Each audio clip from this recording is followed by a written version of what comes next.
오늘 말씀의 제목은 소금과 소재입니다. 5대 제사 가운데 하나인 소재에 대한 말씀입니다. 지난주에는 레위기 1장으로 번제에 대해 말씀드렸습니다. 번제는 짐승을 몽땅 태워서 화제로 하나님 앞에 드리는 그런 제사입니다.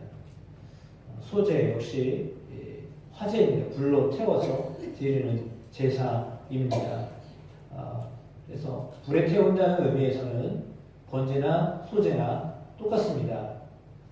다만 차이가 있다면 소제는 재료가 다른 거죠. 이제 곡식입니다. 그러니까 짐승이 아니라 곡식을 드리는 것이기 때문에 당연히 여기는 피가 들어가지 않죠. 짐승을 드리는 다른 제사들은 피를 흘리게 되어 있죠. 그래서 피 흘림이 있어야 사함이 있다라고 하셨던 말씀이 적용되어지는데 소제는 다릅니다. 근데 이제 대신에 수제는 그러면 어떻게 해야 되느냐 하면 오늘 본문에 나와 있는 것처럼 곡식인데 곡식을 아주 갑니다. 갈아가지고 찢기도 합니다. 그러니까 찧어서 뭐 갈아서 이렇게 합니다. 그러니까 사실은 형체 자체가 남아있지 않습니다. 짐승도 잡아서 태우니까 형체가 남지 않게 되는 상태가 되는 거고 식물도 역시 마찬가지입니다. 곡물을 오늘 본문에도 첫 이삭의 소재도 있다고 했잖아요. 그러니까 첫 이삭의 소재도 있듯이 곡물을 드리는 소재는 식물을 드리는 소재인데 이것 역시 마찬가지로 형태가 그대로 있지 않고요.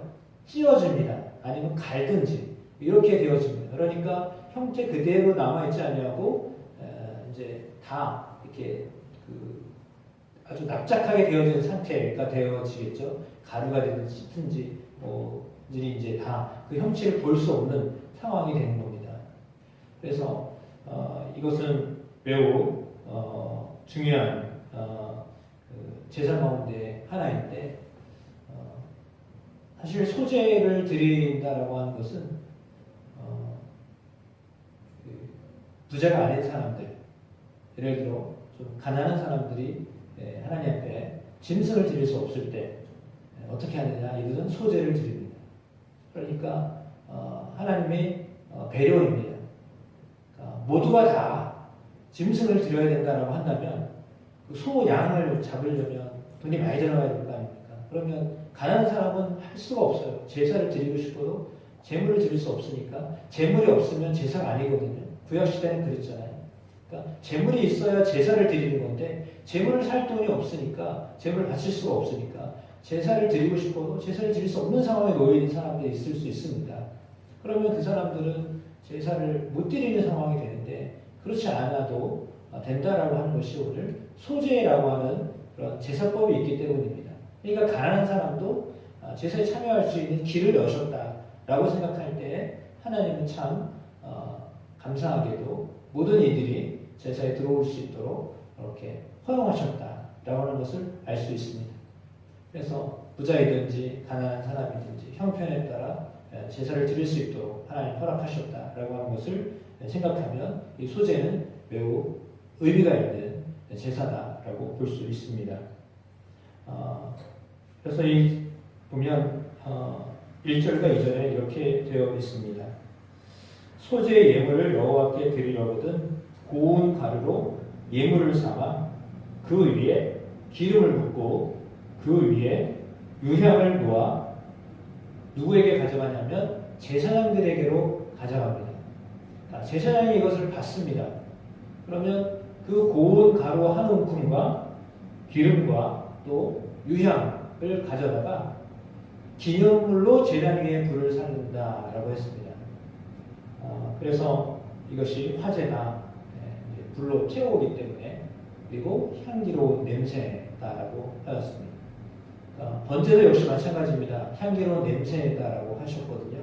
그러면 이것도 똑같습니다. 그러니까 값비싼 것을 하나님 앞에 태워서 번제를 드리던 비교적 저렴하고 약한 것처럼 보여지는 이 식물을 하나님 앞에 소제로 태워드리던 하나님이 받으실 때는 똑같다는 거죠. 다 향기로운 냄새나라고 평가를 그렇게 한 겁니다. 그러니까 이게 많이 드렸다고 잘 드린 거고 적게 드렸다고 덜 드린 게 아니라 그 모든 것이 다 하나님이 받으실 만한 제사다라고 말하는 겁니다. 그러니까 어찌 보면 신약에서도 역시 마찬가지지만 이렇게 재물을 좋은 거를 드렸느냐, 돈을 많이 드렸느냐 이렇지 않냐고요. 적게 드려도 하나님이 받으시는 그 재물이다라고 보시는 거죠. 그래서 하나님께는 이것이 다 향기로운 냄새다라고 하는 것은 참으로 은혜입니다. 그래서 하나님이 동일하게 받으신다라고 하는 거죠. 가치가 달라도 똑같이 받으시는 것이다라고 하는 것이 의미가 있는데 3절에 보면 소재물에 남은 것을 어떻게 하냐면 이거는 다 하나님 앞에 드리지 않냐고요. 아론과 그의 자손에게 돌린다라고 했습니다. 그 중에도 남은 것은 제사장 몫입니다. 그래서 이것이 화제물 중에 지극히 거룩한 것이다라고 했습니다. 매우 작은 것이잖아요. 생각하면 작은 겁니다. 작은 것인데 그런데 하나님이 이걸 뭐라고 그랬냐면 지극히 거룩한 것이다 이렇게 보셨어요. 그러니까 동일하다는 거예요. 동일하다보다 더 의미가 있다라고 보신 거죠. 왜? 그것이 지극히 거룩한 것이다라고 하셨기 때문에요. 하나님 보실 때는 이것이 더 지극히 거룩한 것이다라고 보셨잖아요. 그러니까 거룩한 것에 대한 의미, 또 하나님이 받으시는 향기로운 냄새에 대한 의미를 우리가 생각하고 있는 것과 하나님이 보시는 것은 다르다라고 하는 것입니다. 그러니까 겉으로 보여져 있는 어떤 모습하고 그가 드리는 그것이 다르다는 거죠. 그래서 하나님은 작은 것을 드려도 마치 예수님이 그 성전에서 헌금을 하시는 걸 보셨을 때 기억하십니다. 가난한 사람이 동전 두 입을 넣었는데 저가 최고로 많이 했다라고 했습니다. 왜요? 그런 생활 전부를 하나님 앞에 드렸기 때문에. 동전 2개를 던졌어도 이게 전부를 드렸기 때문에 예수님은 최고로 평가하셨어요. 그러니까 양이 많고 적고가 문제가 아니라 질의 문제가 아니라 그러니까 이게 그 마음이 어떻게 그곳에 가 있느냐 이게 중요하다라고 하는 거죠. 그래서 소재를 드릴지라도 하나님은 이것을 지극히 거룩한 것으로 받으신다라고 하고 그리고 의미로는 제사장들에게도 이렇게 공유되어지는 제사입니다. 유일하게. 그래서 번제는 다 하나님께 드려지는 것인데 이거는 제사장에게도 드려지는 것이기 때문에 그것을 또한 지극히 제사장이 먹기 때문에 지극히 거룩한 것이다라고 보는 겁니다. 제사장에게 드려진 것, 하나님께 드린 것과 같이 제사장에게도 드려진 것이기 때문에 그것은 지극히 거룩한 것이다. 그리고 이렇게 구별되어서 하나님은 보신다라고 하는 겁니다. 그러니까 이게 똑같은 식물인데 하나님 앞에 제물로 드려질 때 거룩한 향기로운 냄새로 하나님이 받으시는 거고요. 그것이 제사장에게 드려졌을 때 그것을 지극히 거룩한 것이라고 보는 거죠. 그러니까 재료 자체는 똑같은 거잖아요. 사람이 먹든지 하나님께 드리든지 제사장에게 드려지든지 다 똑같은 것이잖아요. 그런데 그것을 구별하여 어떻게 하느냐에 따라서 그 구별된 것이 정말 구별되는 것이 되는 거죠. 거룩한 것이 되어지는 거죠. 그래서 우리가 가지고 있는 것을 어떻게 쓰느냐에 따라서 하나님 것을 거룩하게 보시느냐 아니면 그냥 일반적인 것이냐라고 볼 수 있다라는 겁니다. 그것은 역시 마찬가지입니다. 번제를 드리는 짐승도 역시 마찬가지죠. 그냥 쓰고 먹고 사용하는 데 쓰여지는 소나 양이나 염소 똑같은 것이잖아요. 그런데 그것 중에서 구별하여 하나님 앞에 드려지는 번제물이 되어졌을 때 의미가 있는 거죠. 그러니까 동일한 것이지만 동일한 재료이지만 하나님 앞에 드려졌을 때 하나님 것을 귀하게 여기시는 거죠. 그렇다면 우리의 삶에도 동일한 적용입니다. 내가 시간을 드린다. 내가 예배를 위해 시간을 드린다. 내가 봉사를 위해서 시간을 드린다. 라고 하면 똑같은 1시간, 똑같은 15분이어도 그게 다른 거죠. 의미가 전혀 다른 거죠. 내가 나를 위해 시간을 썼던 것과 내가 구제를 위하여, 내가 봉사를 위하여, 내가 섬김을 위하여, 내가 예배를 위하여, 내가 뭔가 하나님을 위해서 그 시간을 드렸다라고 하는 것을 하나님은요, 거룩하게 받으신다는 겁니다. 그 의미예요. 그래서 같은 것이어도 이것을 어떻게 쓰느냐에 따라서 하나님이 받으실 만한 거룩한 제사가 되고 거룩한 것들이 되어진다라고 하는 것입니다. 그래서 우리 것이 다 이렇게 하나님께 몽땅 다 드릴 수 있으면 좋지만 우리의 삶이 다 그렇게 할 수는 없잖아요. 완전히 다 하나님께만 다 드릴 수 있는 그런 삶을 살 수 없어요. 왜? 우리 일상의 삶이 있기 때문에. 그래서 일상의 삶 가운데에도 시간을 쪼개거나 물질을 쪼개어서 하나님 앞에 드려진 것, 이것을 하나님은 구별하여 보신다라고 하는 것입니다. 그런 의미로 받아들이면 좋겠습니다. 4절에는 화덕에 구운 것도 나와 있고요. 5절에는 철판에 붙인 것도 나와 있습니다. 공통적으로 들어가는 것은요, 기름이 섞인다는 것입니다. 그러니까 기름을 섞어서 드립니다. 저는 이거를 이제 묵상하면서 생각을 했습니다. 어떤 염려인지 모르겠지만, 그러니까 재미있는 상상입니다. 고운 가루로 빻았습니다. 재단에 올리려고 했습니다. 근데 갑자기 바람이 불어옵니다. 그럼 어떻게 되나요? 다 날아가면 다 준비됐는데 그 앞에서 너무 가벼워가지고 날아가 버리면 그거 어떻게 되나요? 그래서 제 생각에, 저의 생각입니다. 이건 어디 뭐 주석서에 있는 게 아니라요. 그래서 기름을 바르면 무거워지고 냄새도 나고 그대로 입게 되지 않을까라는 생각을 했거든요. 그래서 중량이 있는 거예요. 기름을 바르니까 중량이 있는 거죠. 근데 사실 이건 그냥 영적인 의미로 보면 기름은 우리가 성령이라고 그러잖아요. 그러니까 성령의 기름 부으심이 있을 때 하나님이 받으신다는 겁니다. 그냥 생짜배기는 안 받으셔요. 그걸 아셔야 됩니다. 그냥 내가 내 몸을 다 드릴게요 라고 해서 하나님 받으시는 게 아니라 그 몸을 성령이 다스리셔야 하나님이 받으시는 거예요. 내가 의지적으로 내가 이렇게 할게요 라고 해서 하나님이 받으시는 게 아니라 그 의지적으로 드린 것에 성령의 기름 부음이 있어야 하나님이 받으시는 거예요. 내가 이거 했으니까 하나님 받으세요. 이게 안 된다는 거예요. 왜? 기름 부음이 있어야 하나님 받으시는 거예요. 그러니까 그 의미예요. 그래서 기름을 바른다라고 하는 것은요, 사실 영적인 의미는 그거예요. 그러니까 나는 시간을 들였어요. 나는 시간을 바쳤어요. 내가 물질 드렸는데요. 근데 그냥 그게 그냥 그렇게 액면으로 해서 하나님 받으시냐? 그렇지 않다는 거예요. 거기에 성령의 기름 부으심이 있어야 하나님 받으신다는 거예요. 그 말은 다시 말하면 뭐하냐면 성령에 의하여서 드려지는 시간, 성령에 의해서 드려지는 물질이 하나님 받으신다는 거예요. 이거 하면은 복 받는데 이거 완전히 인간적인 생각이잖아요. 그러면 인간적인 생각으로 나 복 받을 거니까 헌금했어요. 하나님 복 주세요. 이러면 하나님이 받으시는 거예요. 나는 드렸다고 생각하지만 하나님은 너 계산적으로 하려고 지금 그런 거 아니야? 나는 안 받아 그러고 라고 이렇게 여기시면 어떡하나요? 그러니까 액면 그대로 들어지는 것을 하나님 받으시는 것이 아니라요. 그것이 성령의 인도하심 가운데 하나님 앞에 드려지는 것이야 하나님이 받으신다는 거예요.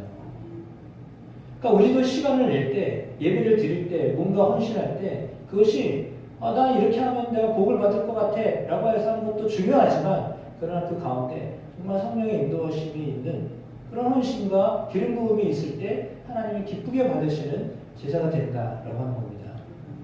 그러니까 그것을 우리가 유념을 해야 될 것이라고 믿어집니다.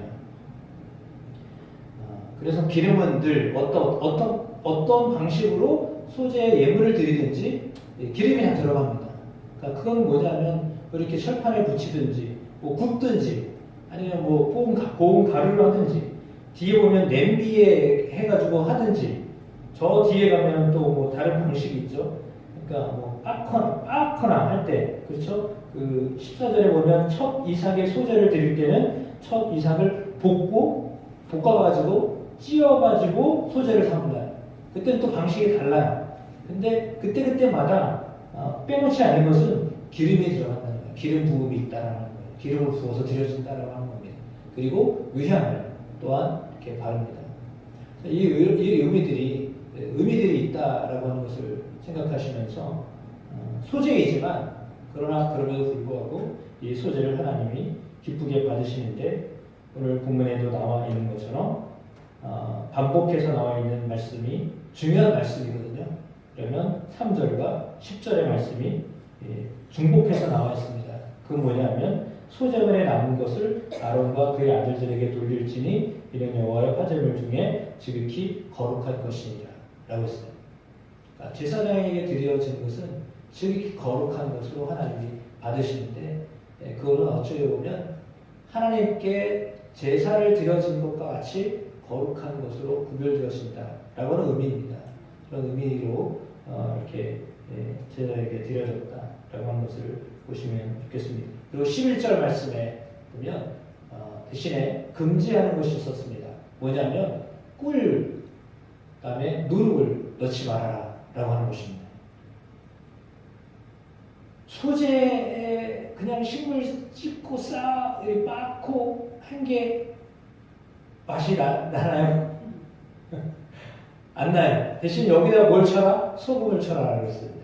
13절 말씀에 보면 모든 소재물에 소금을 치라 라고 했습니다. 소금을 쳐라. 언약의 소금을 내 소재에 빼지 못할지니 라고 했거든요. 그러니까 누룩과 꿀은 안 돼요. 사실 누룩하고 꿀을 넣으면 맛있을 것 같아요. 근데 그 맛을 낸다고 그걸 하면 안 된다라고 하는 거예요. 대신에 소금을 쳐라 라고 했습니다. 소금의 언약이다. 언약의 소금이다 라고 했습니다. 그래서 이 소금을 반드시 쳐서 하나님 앞에 드릴 것을 명령하고 있습니다. 물론 우리가 잘 알고 있듯이 소금은 이렇게 변하지 않도록 하기 위해서 하는 거죠. 그건 뭐냐면 소재물의 그런 어떤 그 고유한 맛을 그대로 유지하도록 하기 위함이다 라고 하는 거죠. 그 말은 뭐냐면 순수함을 이야기하는 겁니다. 그러니까 드려지는 것, 형체는 바뀌었지만 그러나 그 순수함은 변하지 않는다라고 하는 거죠. 우리가 어떻게 하나님 앞에 쓰여지든지 우리가 쓰여지는 어떤 삶의 모습들이 달라질 수는 있어도 그러나 그 마음의 중심에서는 하나님을 향한 순정, 순수함 이걸 놓치지 말아라 라고 하는 의미로 받아들여야 될 것이라고 믿어집니다. 그래서 소금을 치도록 하였습니다. 물론 우리는 예수님 우리를 향하여서 세상의 소금이다. 믿는 우리를 향해 소금이라고 말씀하셨습니다. 너희가 세상을 부패하를 방지하는 그 역할을 하는 사람들이다 라고 말씀하셨듯이 하나님은 우리가 그런 역할을 그리스도 예수를 통하여 하기를 원하고 계십니다. 그래서 이게 비록 소재라 할지라도 그것이 변질되지 아니하고 그대로 하나님 앞에 드려지기를 원하는 그런 간절한 마음이 우리 하나님의 마음이시다라고 하는 것입니다. 그래서 작은 것이라도 그것을 귀하게 여기시고 그것이 절대 변하지 않는 것으로 하나님을 기쁘시게 드리는 것이 되도록 하기 위하여서 신경을 써야 된다라고 하는 의미로 받아들여야 되겠습니다. 예, 그렇습니다. 오늘 이렇게 여러 가지 소재의 종류도 화덕에 굽기도 하고 철판에 붙이기도 하고 또 냄비에 있는 것을 드리기도 하고 그리고 아주 작은 곡식이 아니라 이삭을 바치기도 합니다. 첫 이삭을 바칠 때에는 찧어서 이렇게 하나가 볶아서 찧어서 드려라 라고 하는 이런 소재의 여러 가지 다양한 모습들을 또한 우리에게 보여주시고 계십니다. 그래서 우리의 드려지는 작은 헌신의 모습은요 다양합니다. 작은 것 같아도요 다양하게 드려질 수 있음을 우리에게 말씀해주고 있는 것입니다. 그래서 하나님은 우리가 대단한 무엇을 하나님 앞에 드려서 하나님 받으시는 것이 아니라 작은 것이라도 그 속에 우리의 마음을 담아 순수하게 하나님을 향한 마음으로 나아가면 하나님 그것을 기쁘게 받으신다. 향기로 냄새로 받으신다라고 하는 것입니다. 작은 것도 소중하고 그렇게 소중하게 여기시는 하나님의 모습을 오늘 소재를 통하여서 보게 됩니다. 어찌 보면 우리는 하나님 앞에 소나 양, 염소, 물론 인간이 소, 양, 염소와 어떻게 비교가 되겠습니까? 그러나 가치를 따지자면 대기업 사장도 아니고요. 큰 무슨 기업을 하는 사람이 아니고요. 그리고 어떤 학력이 많거나 어떤 유명한 사람도 아니고요. 이름도 없어요. 그러나 그래서 그냥 마치 식물과 같은 존재예요. 그럼에도 불구하고 하나님이요 우리를 받으신다는 것입니다. 어떻게 보면 가치가 좀 떨어지는 것 같습니다. 세상적으로 볼 때 별로 그렇게 두각이 나지도 않고 티도 나지 않고 그런 존재인 것 같습니다. 그러나 그럼에도 불구하고 우리가 하나님 앞에 드려질 때 하나님 그것을 아주 값어치 있는 것으로 받으신다라고 하는 거예요. 그게 참 의뢰입니다. 우리에게 있어서는.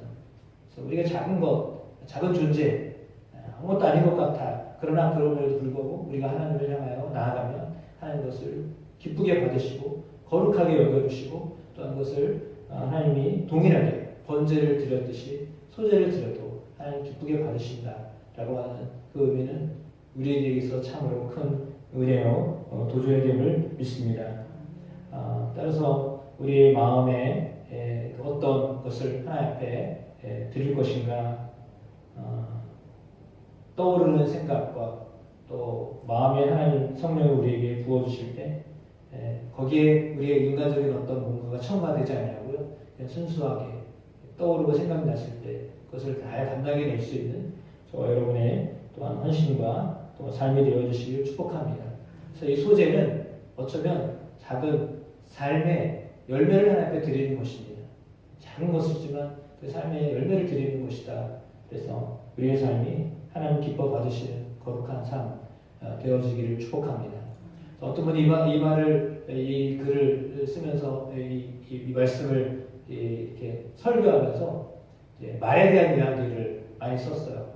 그래서 너희의 말이 소금을 치듯이 하여라라고 하는 그 말로 풀어서 이렇게 설교를 하신 분도 이제 글로 보았습니다.